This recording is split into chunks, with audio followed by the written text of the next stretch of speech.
Glória a Deus, aleluia. Terceira semana na casa de paz, irmão. E a palavra hoje está profética. Glória a Deus, glória a Deus. Abre a sua Bíblia aí, no livro de Marcos comigo, Evangelho de Marcos. Evangelho de Marcos. Nós vamos ler a palavra de Deus. No capítulo de número 3. Marcos, capítulo de número 3.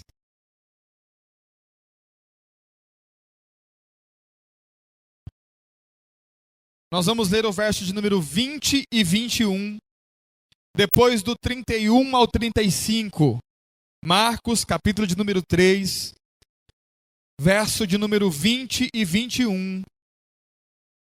E depois do 31 ao 35. Eu quero que você preste muita atenção na palavra hoje, porque eu creio que o Espírito de Deus vai falar contigo em nome de Jesus.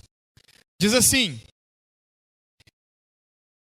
Marcos capítulo 3, verso 20. E foram para uma casa, e a toda a multidão veio até ele, de tal maneira que nem sequer podiam comer pão.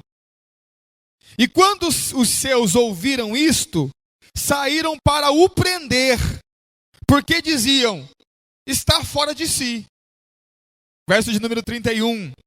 Chegaram então os seus irmãos e a sua mãe, e estando fora, mandaram-no chamar. E a multidão estava assentada ao redor dele, e disseram-lhe, eis que tua mãe e teus irmãos te procuram, e estão lá fora. E ele lhes respondeu dizendo, quem é minha mãe e meus irmãos? E olhando ao redor para os que estavam assentados junto dele, disse, eis aqui a minha mãe e eis aqui os meus irmãos. Portanto, qualquer que fazer a vontade do meu Deus, este é minha mãe, este é meu irmão e este é minha irmã. Aleluia. Feche os seus olhos, vamos orar. Em nome de Jesus Cristo. Pai Santo, nós te louvamos. Te rendemos louvores, Senhor. Obrigado porque o Senhor sempre nos dá a sua palavra. O Senhor, ó Deus, nos tem dado a sua palavra. Obrigado pelo alimento que o Senhor nos dá na sua palavra. Fala conosco, é o que nós te pedimos. Que o seu Espírito Santo fale ao nosso coração, papai. E que essa palavra nos alimente para essa semana. Ó Deus, que essa palavra venha a ser uma porta para nós essa semana. Nós oramos pedindo ao Senhor, em nome de Jesus. Amém. Glória a Deus. O texto que nós lemos, querido, é um texto bastante interessante. E depois você pode ler todo na sua casa, todo o capítulo na sua casa. E que algumas pessoas não conseguem nem compreender. Algumas pessoas, quando leem esse texto, elas não compreendem e elas não conseguem discernir a atitude de Jesus. Então a história diz que eles foram para uma casa, eles entraram em uma casa de alguém. E como sempre, o lugar que Jesus está, a multidão vinha até ele.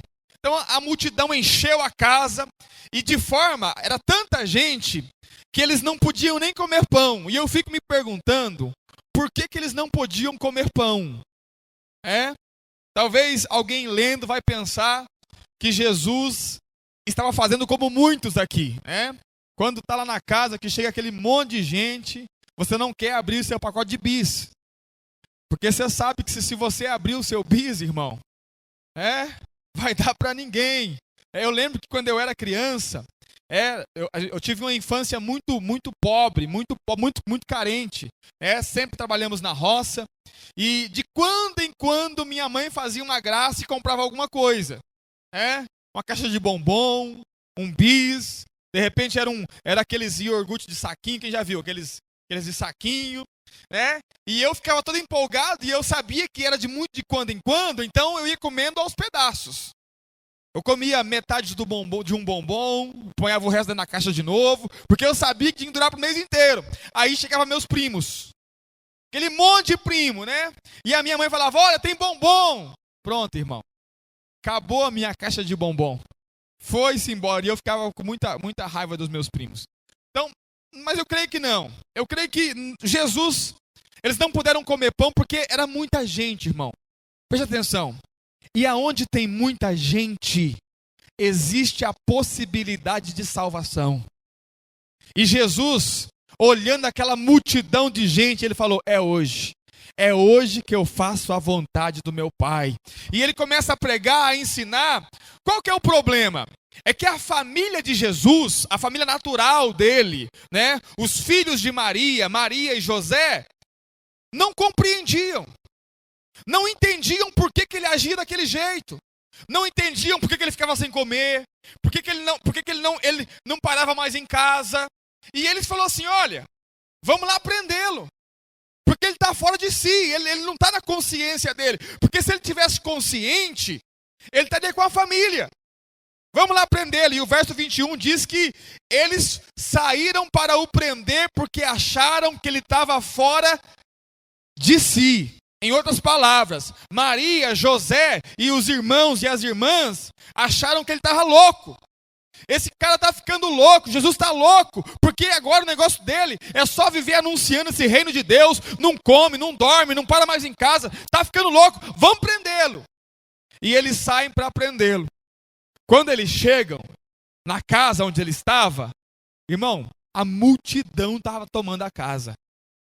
Eles não conseguem entrar, eles ficam do lado de fora. E aí eles ficam e dizem assim: olha, vamos mandar um recado para ele. Avisa lá Jesus que nós chegamos. Seu pai, sua mãe, seus irmãos estão aqui. E vai alguém lá, né? Jesus, seu pai, sua mãe, seus irmãos estão aqui. De repente até aumentou, né? Acrescentou: olha, eles não estão com cara de quem está muito feliz, não. Estão com cara de quem está preocupado com você. Aí Jesus responde assim: quem é meu pai? Quem é minha mãe? Quem são os meus irmãos? Ele olha para o povo e diz assim: ó, aquele que faz a vontade de Deus, esse sim é meu pai, meus irmãos e minha mãe. Quantos estão aí? Quero falar um pouco sobre obediência. Obediência. Preste atenção, querido.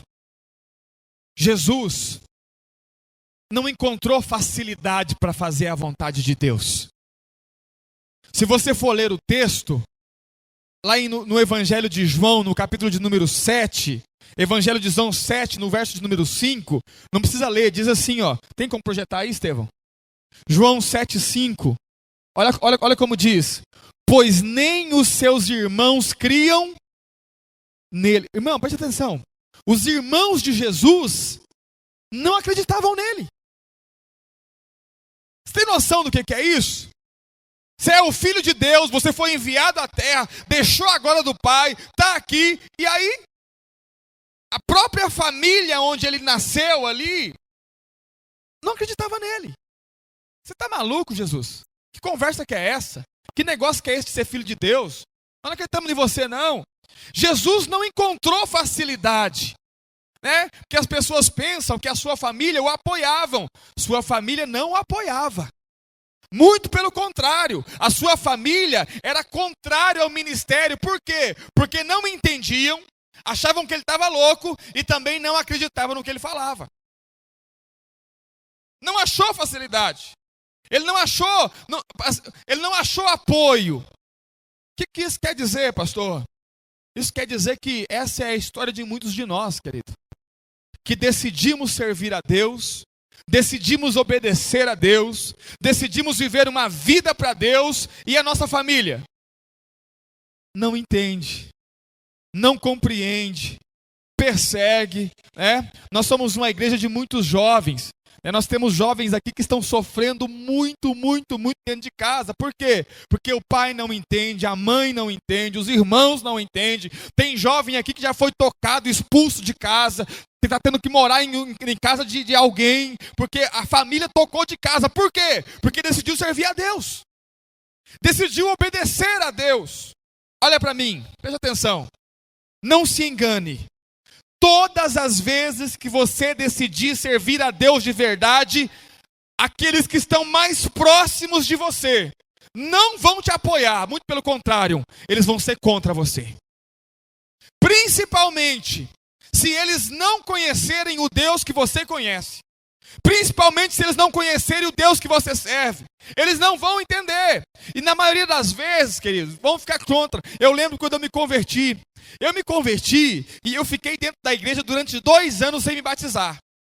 Já era crente, irmão. Já pregava, já estava no louvor, fazia teatro. Já era crente há 2 anos dentro da igreja. E ninguém falava nada.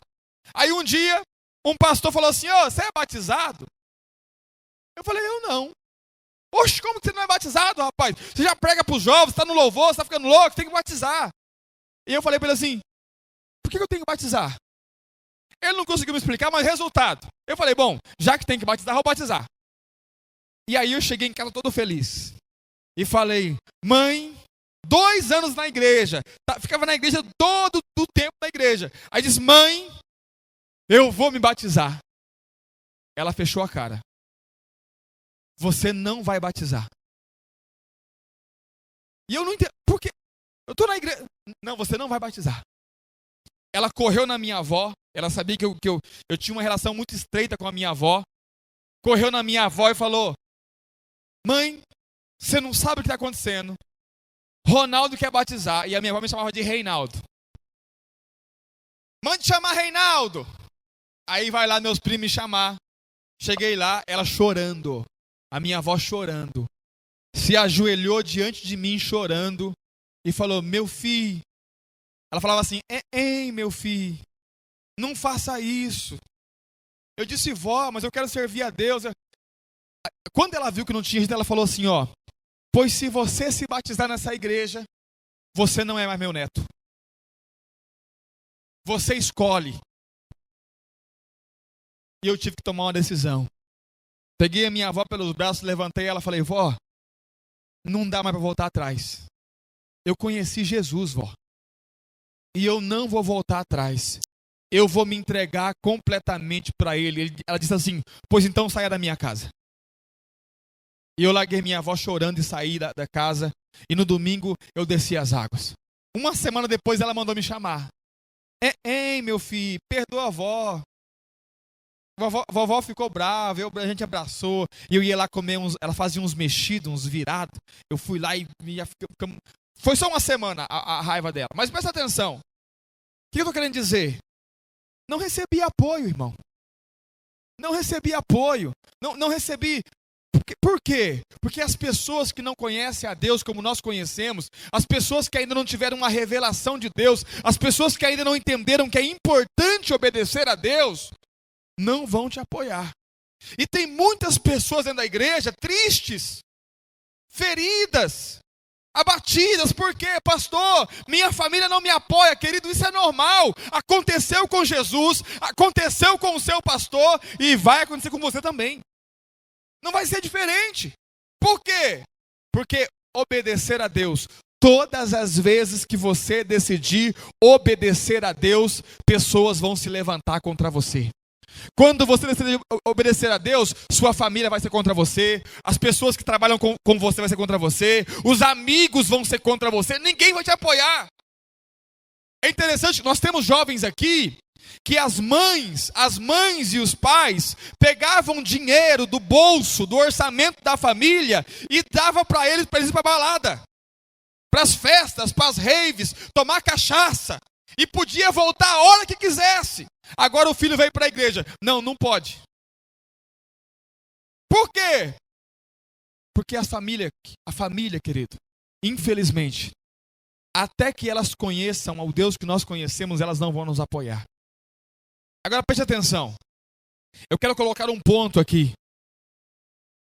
Minha família não vai me apoiar, pastor. Não. Mas Deus vai usar você para ganhar toda a sua família. Sua família não vai te apoiar, mas Deus vai usar você para que através da sua vida eles conheçam ao Senhor. A família de Jesus não entendeu, não aceitou e até tentaram prendê-lo achando que ele estava louco. Mas no final da vida de Jesus, no final da vida, o texto que nós lemos aqui na palavra de Deus, lá na carta aos Tiago, sabe quem que é Tiago? Tiago é irmão do Senhor Jesus. O apóstolo, o líder da igreja em Jerusalém, o pastor da igreja. Olha para mim, alguém que não acreditava em Jesus, agora é o líder da igreja. Por quê? Porque Jesus foi usado também para ganhar a sua família. Quantos estão aí? Pastor, o que eu preciso fazer para ganhar a minha família? Primeiro, você tem que permanecer firme. Firme. Nós vamos ganhar nossa família quando nós permanecermos firmes, inabaláveis. Preste atenção, eu já estou te avisando, pessoas vão se levantar contra você. Isso não pode ser surpresa para você. Pastor, e quando acontecer? Fique firme. Fique firme com o Senhor, fique firme com Deus, fique firme com a palavra de Deus, não negocie os seus princípios, não queira agradar a homens, queira agradar a Deus. Por quê? Olha a minha avó, se batizar não é mais meu neto. Sabe quanto tempo durou a decisão dela? 1 semana. Sabe por quê? Porque aquilo ali, querido, não era a realidade do coração dela. E minha avó, no final da vida dela, teve um derrame, um AVC. E ela ficou no leito, ela não falava mais, mas ela entendia o que nós falávamos. E a família ficou toda em cima, e todos os dias eu estava indo lá. E poucos dias antes dela falecer, ela faleceu e quando a minha avó faleceu, eu estava na UTI, entubado. Então eu não vi o enterro, não vi nada. A minha avó teve o AVC, eu fiquei com ela uns dias e eu tive também um problema cardíaco. E fui para a UTI e fui entubado. Então, minha avó faleceu, a mãe da minha mãe, e 16 dias depois eu saí do hospital e eu não sabia que ela tinha falecido. E quando eu saí do hospital, primeira coisa, eu cheguei em casa, eu falei, eu quero ver minha avó. E ninguém tinha coragem de me contar, porque meu coração estava fraco. E o médico falou assim, se contar para ele, ele vai morrer. Ninguém queria me contar. E eu cheguei e eu percebi o clima estranho, porque eu saí da UTI, eu saí do hospital, eu estava quase morrendo, melhorei, estava saindo da UTI e o povo chorando. Eu dizia, mas que estou entendendo? Esse povo queria que eu tivesse morrido? Eu estou saindo e o povo está chorando. E a minha mãe chorando, a minha irmã chorando, a minha tia chorando. E eu dizendo, meu Deus, mas elas estavam chorando por causa da notícia que elas tinham que me dar. Aí uma das minhas tias tomou coragem, não na minha frente, por telefone, ligou e disse, olha, Ronaldo, tem uma notícia para te dar. O que foi? Está sentado? Estou sentado. Então fica firme aí. A avó faleceu faz 16 dias. Quando ela disse isso, irmão, eu peguei o celular e joguei ele no meio da rua, mas irmão, não sobrou nada. E eu tinha um carro, um Fusca. E eu montei naquele Fusca, irmão, como um doido, e saí, e eu queria ir para o cemitério, eu queria desenterrar a minha avó.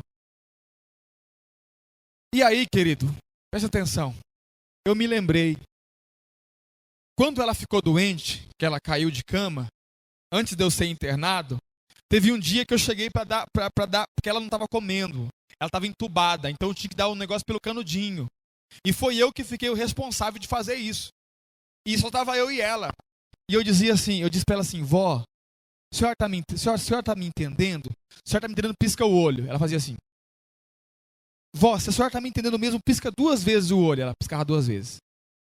Eu falei assim, vó, a senhora está no final da vida. Morrer sem Jesus é muito ruim. Preguei o evangelho para ela. E falei assim, vó, se a senhora quer aceitar Jesus como seu Senhor, pisca o olho 3 vezes. Escorreu uma lágrima do olho dela. E ela piscou o olho 3 vezes. Eu dei um abraço nela. E 2, 3 dias depois eu já me deu esse mal, eu fui internado. E eu me lembrei, querido. Preste atenção. Sabe as pessoas que se levantam contra você?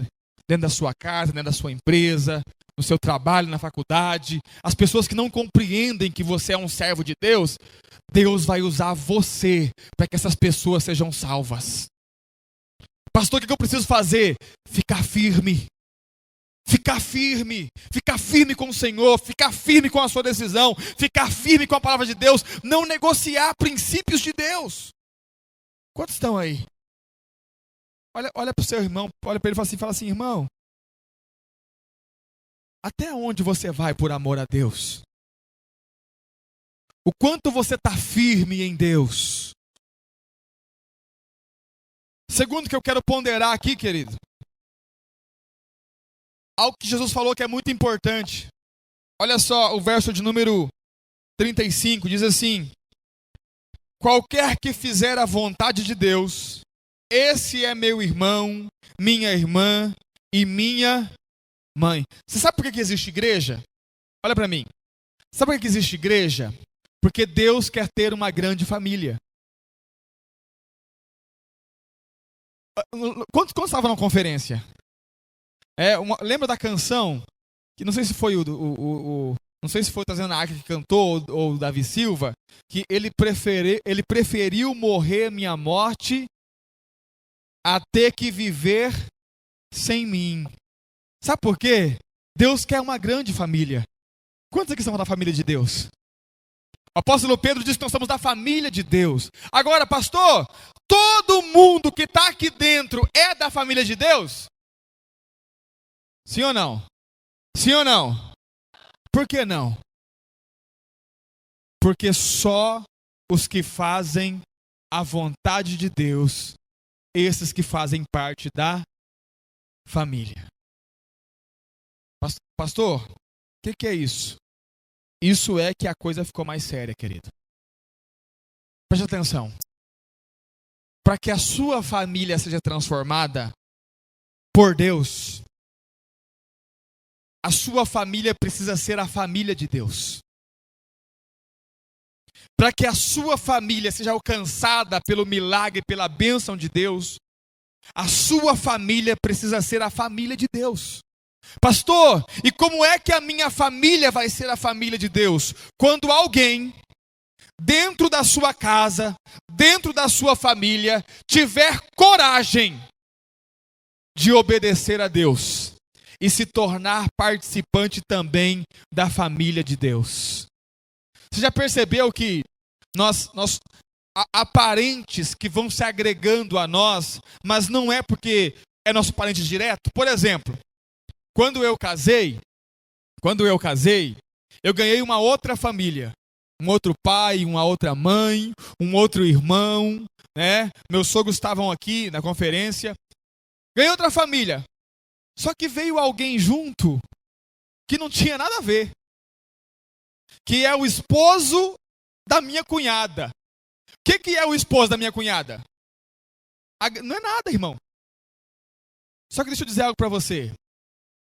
Quando eu casei com a pastora Fernanda, irmãos, eu e o esposo da minha cunhada, que não é nada meu, nós geramos um vínculo tão grande, que eu me dou melhor com ele do que com meus irmãos, de sangue. Por quê? Porque quando você faz aliança com alguém, e aquele alguém se torna família, a família daquele alguém também se torna a sua família. Ou seja, se alguém dentro da sua casa tiver coragem de obedecer a Deus para ser família de Deus, a sua família também passa a ser família de Deus. E a sua família vai ser alcançada. Agora preste atenção, através de quem? Através de você. Quando, pastor? Quando você decidir obedecer a Deus. Eu vou dizer algo com muita sinceridade e com muita clareza, querido. Preste atenção. Se você ainda pensa que a sua vida vai dar certo sem obedecer a Deus, você ainda continua enganado. Se você pensa que a sua vida vai dar certo, vai andar, vai prosperar, vai ir para frente, sem ter um compromisso com Deus, isso é bobagem, irmão. Isso é bobagem, isso não existe. Sabe por quê? Porque nós fomos criados para Deus. Nós fomos feitos para Deus, nós fomos feitos para servir. O próprio Senhor Jesus disse assim: olha, eu vim fazer a vontade do meu Pai. Pastor, para que eu existo? Você existe para agradar a Deus. Você existe para agradar primeiramente a Deus, obedecendo a Ele. Vira para o seu irmão aí e fala assim: irmão, você tem obedecido a Deus? Pergunta com cara de desconfiado, fala assim: irmão, você tem obedecido a Deus mesmo?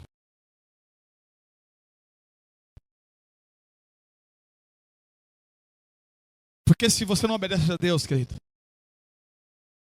você não faz parte da família de Deus, disse Jesus. Então, olha para mim. Se você tem algo para dar, se você é alguém que conquistou algo na vida e você quer presentear alguém, deixa eu te perguntar. Entre alguém que é da sua família e um estranho, você vai presentear quem?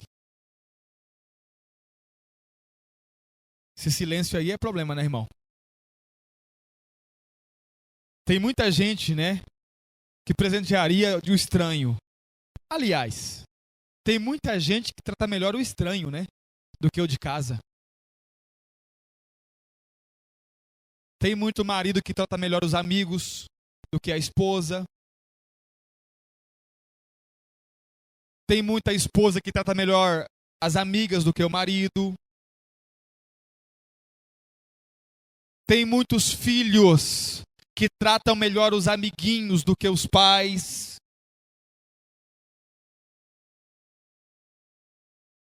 Tem muito pai que dá atenção para os amigos e não para o filho. Você está errado, querido.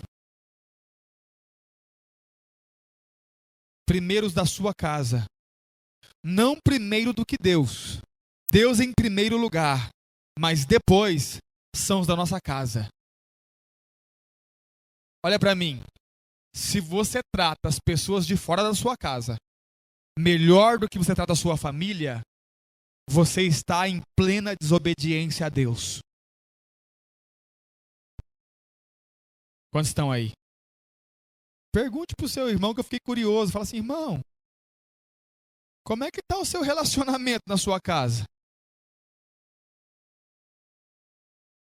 Pastor, lá é só palavra de carinho. É só princesa, príncipe, amor.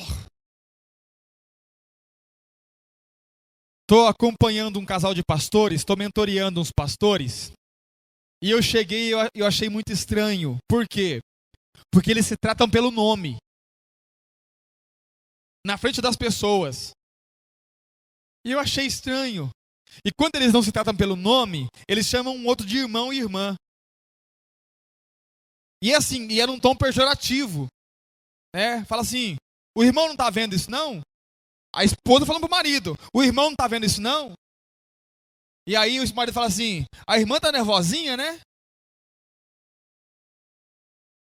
E eu fiquei prestando atenção. Quando eles chegavam para os membros da igreja: ô querido, tu é um querido mesmo. Eles usam muito querido. Tu é um querido mesmo. Pastores, vem cá, vamos conversar um pouquinho? Estou percebendo assim algo estranho. O que foi, pastor? Algum problema com a igreja? Não, com a igreja não, com vocês mesmo. Porque vocês tratam os membros com mais carinho do que vocês tratam um ao outro. E isso está errado.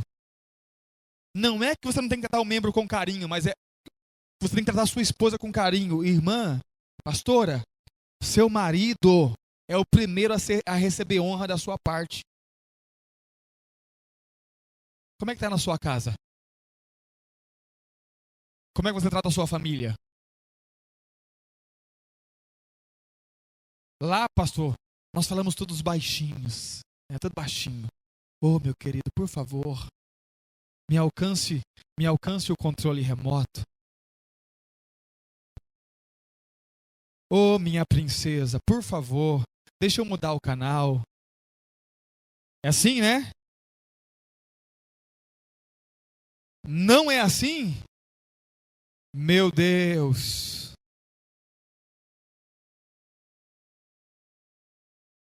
Aqui na igreja você abraça os irmãos e abraça e confraterniza. Lá também é assim, né?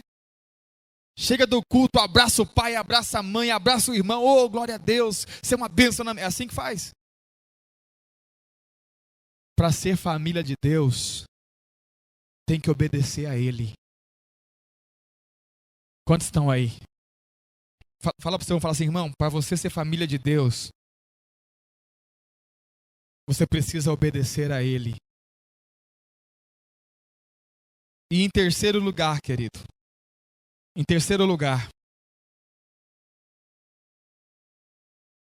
Deus quer salvar toda a sua casa. Deus, olha para mim, presta atenção. Deus quer entrar no meio da sua família e mudar tudo. Você está entendendo? Eu não sei se você está entendendo. Pastor, minha família está uma bagunça. Tem gente nas drogas, tem gente no alcoolismo, tem gente na prostituição, tem gente no adultério, tem casamento destruído. Deus quer entrar lá e colocar tudo no lugar. Pastor, e o que Deus precisa para fazer isso? Deus precisa de uma porta. Porque Deus vai entrar por uma porta. E quem é a porta, pastor? Você é a porta. Você é a porta. Você é a porta por onde o Senhor vai entrar. Você é a porta por onde o Senhor vai operar. Você é a porta por onde o Senhor vai ter acesso a toda a sua família e toda a sua casa. Você é a porta.